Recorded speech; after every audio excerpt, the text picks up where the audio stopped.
Assalamualaikum warahmatullahi wabarakatuh. Selamat pagi, salam sejahtera buat kita semua. Semoga kita semua dalam kondisi yang baik dan sehat.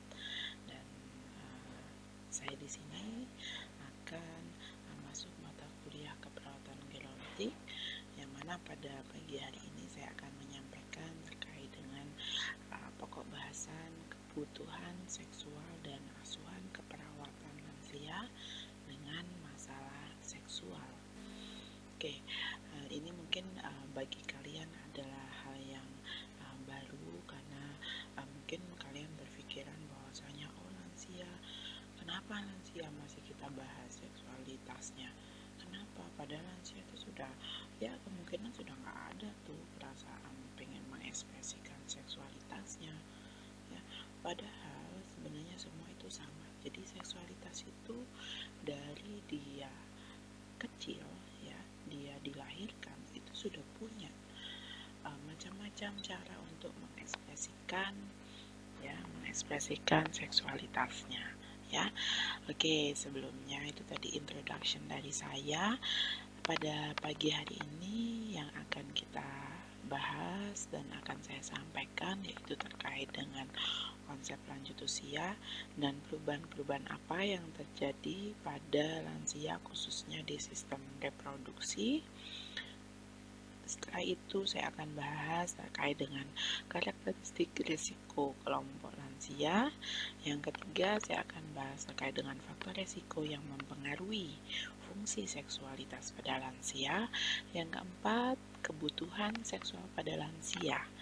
Dan yang kelima, pengkajian seksualitas pada lansia. Dan yang terakhir nanti, apa sih yang bisa kalian lakukan sebagai perawat, yaitu memberikan intervensi keperawatan pada lansia dengan masalah seksual. Oke, yang pertama yang perlu kita bahas terkait dengan konsep lansia dan perubahan. Di sini kita bahas dulu terkait dengan konsep lansia, ya. Kita tahu menurut Undang-Undang Kesehatan Nomor 38 Tahun 2009 menyatakan bahwa lansia adalah seseorang yang karena usia mereka mengalami perubahan. Ya, perubahan apa saja? Bisa perubahan dari segi psikologis, fisik, kejiwaan maupun sosial.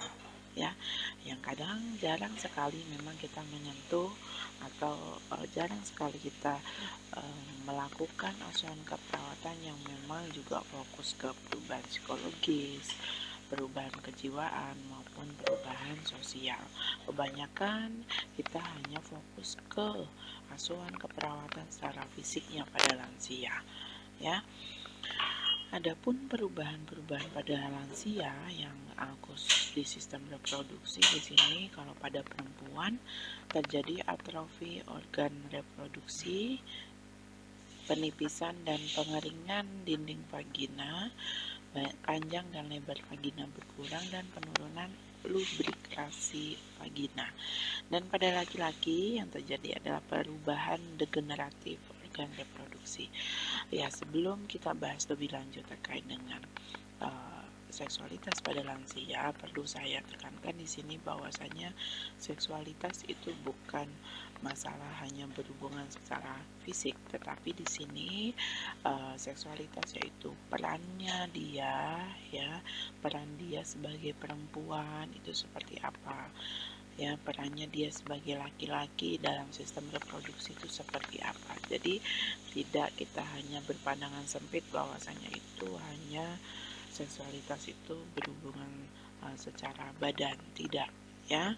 Bisa mengungkapkan perasaan sayangnya, itu juga termasuk dari seksualitas. Yang selanjutnya terkait dengan karakteristik resiko kelompok lansia. Jadi lansia ini memang beresiko, ya. Beresiko yang kita lihat nanti ada hubungannya dengan masalah seksual, ya. Ada 5 resiko di sini. Ada resiko usia dan biologis, resiko sosial, resiko ekonomi, resiko kebiasaan dan gaya hidup, dan yang terakhir resiko kejadian hidup. Kenapa lansia ini, ya, akan kita bahas satu-satu. Yang pertama terkait dengan resiko usia dan biologis.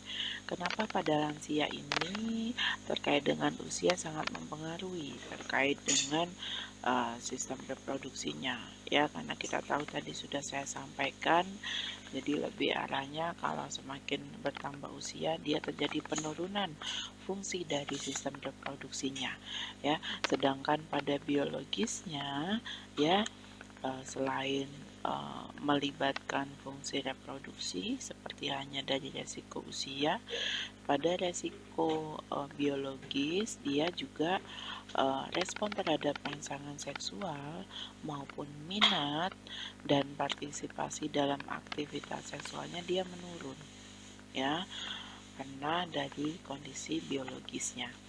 Yang kedua, dari resiko sosial yang kita tahu, ya, anggapan dari masyarakat, ya, yang menunjukkan bahwasanya lansia ini sekarang memang kebiasaannya sekarang murung.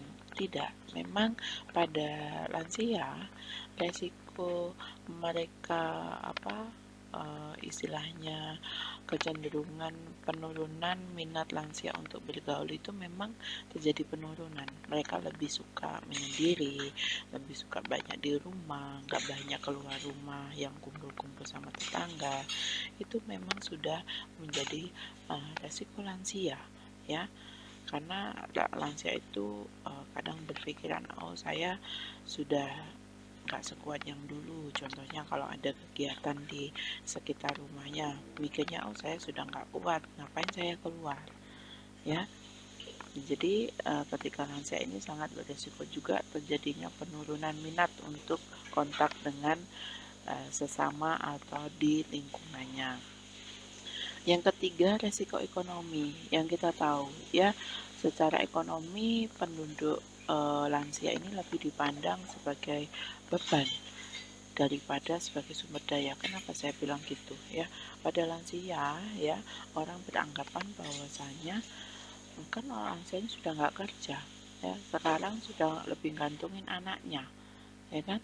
Padahal, ya, sebenarnya kalau lansia ini sudah menyiapkan dia mau lansia, itu biasanya malah sebaliknya, mereka akan lebih siap dengan kondisinya. Memang mereka sudah tidak bekerja, jadi memang mereka sudah menyiapkan dari segi ekonomi, jadi mereka tidak merasa mereka mempunyai membebani dari pihak keluarganya maupun dari sekitarnya, ya. Tapi memang ini sangat beresiko secara ekonomi karena dari lansia sendiri yang tidak bekerja itu sangat mempengaruhi terjadinya resiko ekonomi ini. Selanjutnya terkait dengan resiko kebiasaan dan gaya hidup, ya.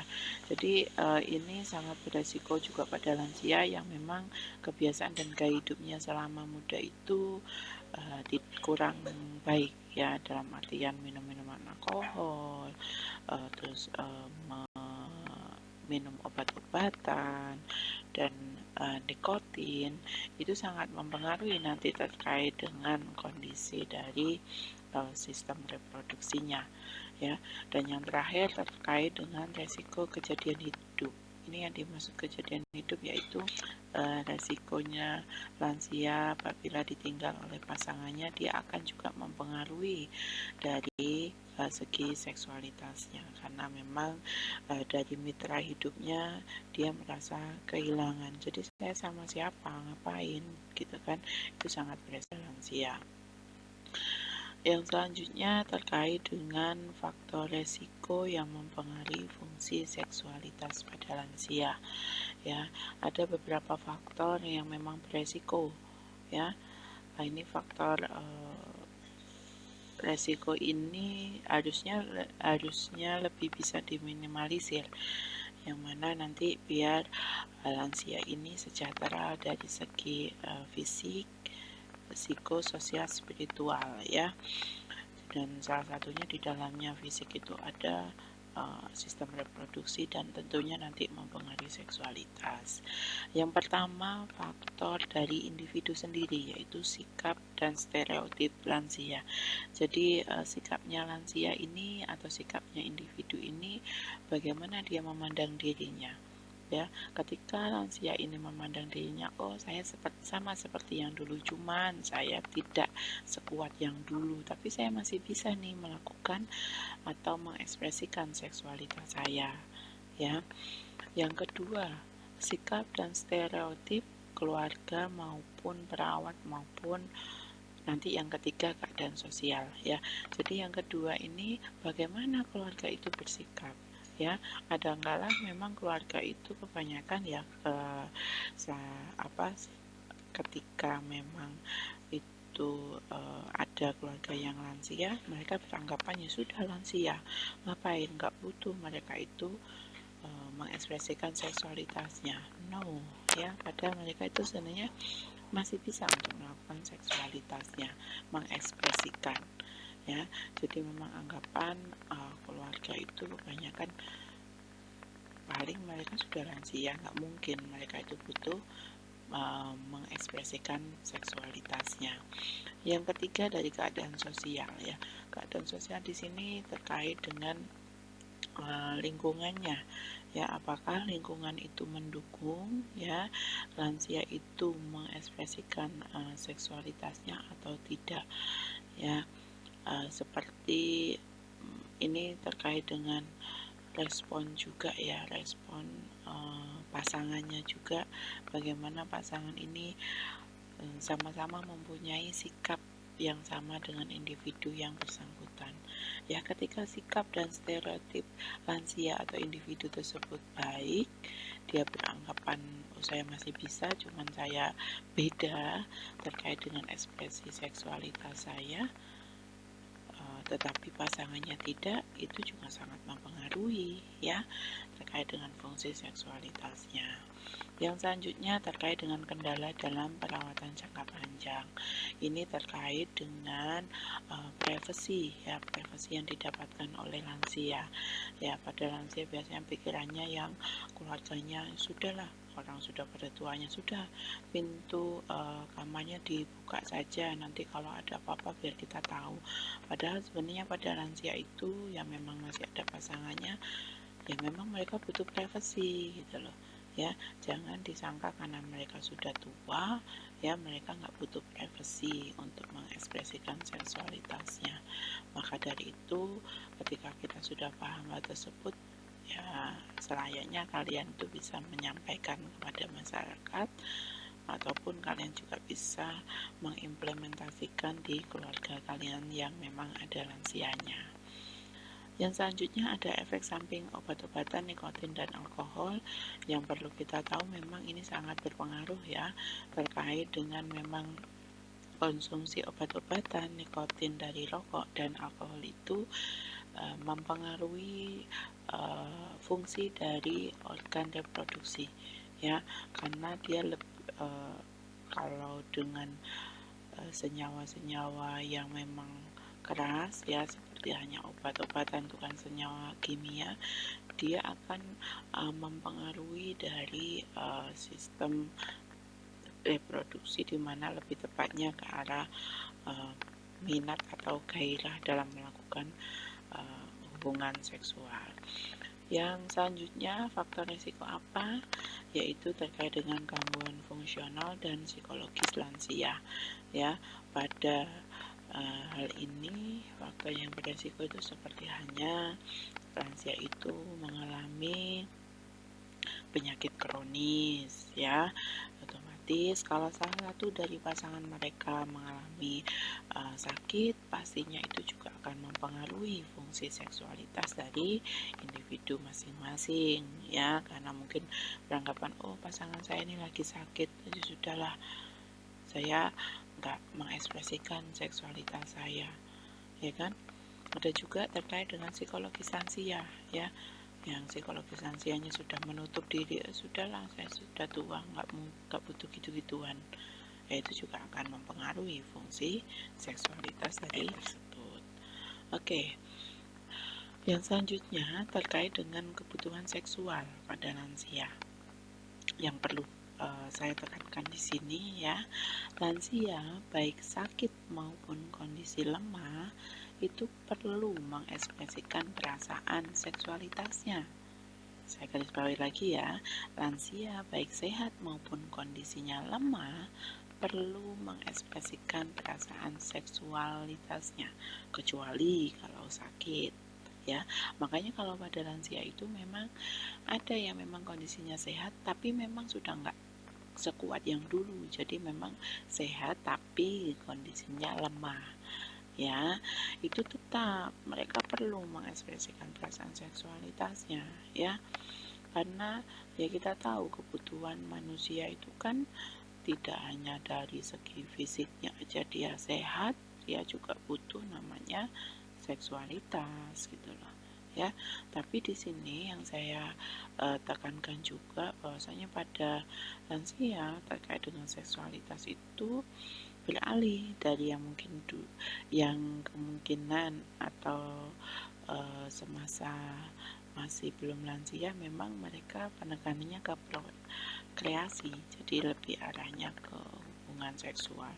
Tetapi kalau sudah lansia ini lebih penekanannya pada mereka merasa penekanan pada pertemanan, kedekatan fisik mungkin sama pasangannya, ya. Pendekatan secara fisik aja bagi mereka itu sudah salah satu cara mengekspresikan perasaan seksualitasnya, jangan salah ya. Terus komunikasi intim, makanya kenapa pada lansia itu ketika sudah tua itu kan suka ngobrol bareng sambil makan roti atau apa, biasanya itu juga salah satu cara mengekspresikan perasaan seksualitas mereka, jangan salah ya.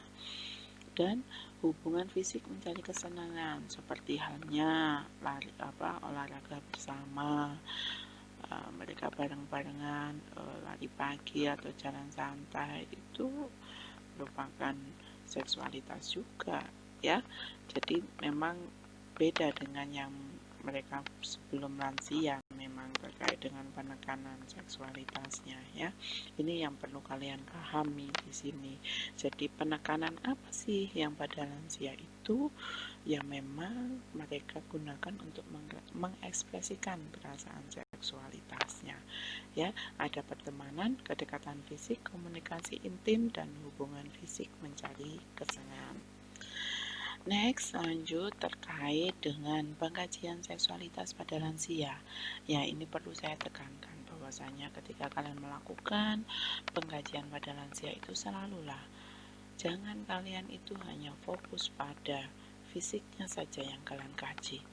Mungkin yang cuma arahnya ke hipertensi, gastritis, GA, gout artritis, diabetes. Tapi terkait dengan biopsikososial spiritualnya itu tolong dikaji, apalagi terkait dengan seksualitas. Ya, jangan beranggapan lansia itu sudah tua, lemah, ya wis yang dikaji itu cuma fisiknya. Padahal ini juga merupakan kebutuhan yang penting pada lansia. Makanya itu kalian harus kaji dulu apakah lansia ini mengalami gangguan seksual atau tidak, mempunyai masalah seksual atau tidak, dengan 3 pengkajian fokus. Yang pertama, pengkajian perubahan berhubungan dengan usia, tadi yang sudah saya sampaikan di awal terkait dengan kalau perempuan itu terjadi atrofi, terus penipisan dinding rahim ya, terus yang pada laki-laki terjadi degeneratif ya, itu harus kita kaji. Yang kedua terkait dengan pengkajian fungsional negatif. Ya, ini maksudnya apa? Jadi kalian juga harus mengkaji apakah lansia ini terkait dengan menanggapi dari rangsangan seksual ya, itu terjadi penurunan atau tidak. Tanyakan ya. Kalau terjadi penurunan yang sangat drastis itu menjadi masalah pada lansia ya. Ketika cuma lansia jawab iya, sudah nggak seinten yang dulu, mungkin yang dulu itu seminggu bisa 3 kali ya kan. Terus mungkin dulu itu masih belum lansia itu saya lari-lari bareng, kalau pagi hari itu bisa sampai 3 kali seminggu, sedangkan sudah lansia itu nggak pernah sama sekali, ya ini bisa jadi masalah gitu loh ya. Jadi bedakan kurang intens dengan tidak sama sekali ya. Kurang intens yang memang bedanya jauh itu bisa juga jadi masalah. Contoh, mungkin yang dulunya 4 kali itu sekarang cuma 1 kali, itu juga bisa mengalami masalah seksual gitu loh ya. Terus yang selanjutnya masih di fungsional negatif, tanyakan juga penurunan ya aktivitas seksual karena faktor resiko ya. Kita kaji juga penurunan aktivitasnya seksualnya. Kalau tadi lebih arahnya yang fungsional negatif yang pertama itu bagaimana dia menanggapi respon atau menanggapi rangsangan yang dia rasakan ya, dia lebih menanggapi atau tidak ya. Yang selanjutnya pengkajian faktor resiko ya. Faktor resiko di sini ada mitos dan kesalahpahaman yang tadi saya sampaikan. Kesalahpahaman masyarakat mengenai bahwasanya lansia itu tidak butuh seksualitas ya, tidak butuh mengekspresikan hal-hal itu harus kita kaji juga. Siapa yang beranggapan seperti itu bisa jadi masalah bagi lansia. Bukan masalah hanya pada dirinya dan pasangannya, bisa jadi masalah antara lansia dengan yang beranggapan seperti itu, seperti hanya mungkin anaknya atau saudaranya ataupun tetangganya. Yang kedua, keadaan sosial ya, faktor risiko dari keadaan sosial ya, kehilangan pasangannya ya. Yang selanjutnya faktor risiko obat-obatan. Terus yang selanjutnya masalah penyakit kronis yang diderita, itu sangat beresiko nantinya mengalami masalah seksual. Terus pasangan yang sakit, tadi saya sudah sempat singgung ya. Dan faktor-faktor lingkungan yang privasi itu juga harus kita kaji. Jadi setelah kita kaji di bagian 3 fokus ini, mana sih yang paling dominan? Ya, yang paling dominan itu kan intervensi keperawatan. Ya, di sini sudah saya sampaikan jelas di PowerPoint ya. Jadi intervensi keperawatan kita itu kita tidak dituntut lebih. Kita harus paham, oh ketika ternyata dari hasil pengkajian itu memang terjadi penipisan dinding rahim, apa ya yang harus kita lakukan? Tidak usah sejauh itu. Jadi ya, peran perawat di sini melakukan intervensi keperawatan mengenai masalah seksual pada lansia itu hanya ada 2. Yang pertama, memberikan pendidikan kesehatan, atau yang kedua, konseling seksualitas. Bedakan ya antara pendidikan kesehatan dengan konseling. Kalau pendidikan kesehatan itu lebih arahnya kita yang memberikan informasi sesuai dengan kebutuhan terkait dengan informasi apa yang dibutuhkan oleh lansia. Beda dengan konseling. Kalau konseling itu kita lebih banyak sebagai perawat ini lebih banyak mendengarkan apa yang dikeluhkan oleh lansia terkait dengan kebutuhan fungsi seksualitasnya. Ya, jadi hanya ada 2 itu. Jadi kita tidak boleh sampai bahasanya kita layaknya kayak bisa jadi perawat, bisa jadi psikiater, bisa jadi dokter objin, no ya. 2 ini aja sudah cukup kita sebagai perawat bisa memberikan pendidikan kesehatan atau konseling ya. Terkait dengan pendidikan kesehatan apa saja sih yang bisa kita berikan ya. Jadi upayakan ketika kita memberikan informasi ya terkait dengan masalah seksual ini, sampaikan informasi yang akurat mengenai fungsi seksual yang normal sesuai perubahan usia. Kayak apa itu, Bu? Ya, perubahan kalau dia lansia, apa sih yang menurun? Harus kita sampaikan tadi. Kalau perempuan terjadi apa? Sudah tidak menstruasi, terus terjadi penipisan dan penurunan dari dinding rahim. Ya. Yang kedua, faktor resiko yang menyebabkan masalah fungsi seksualitas. Tadi faktor-faktor resiko sampaikan. dan memberikan informasi mengenai rujukan mengenai mengatasi masalah seksualitas. Mungkin bisa kita sampaikan Bu nanti ya, tadi terkait dengan yang sudah saya periksa ya. Kalau Ibu memang keluhannya lebih arah ke bagian reproduksi atau vaginanya, nanti Ibu bisa datang ke dokter obgyn, spesialis obgyn ya, untuk mengatasi masalah tersebut. Dan selalu sampaikan informasi mengenai efek samping penggunaan obat-obatan alkohol dan nikotin sebelum beliau lansia, apakah memang mengonsumsi hal tersebut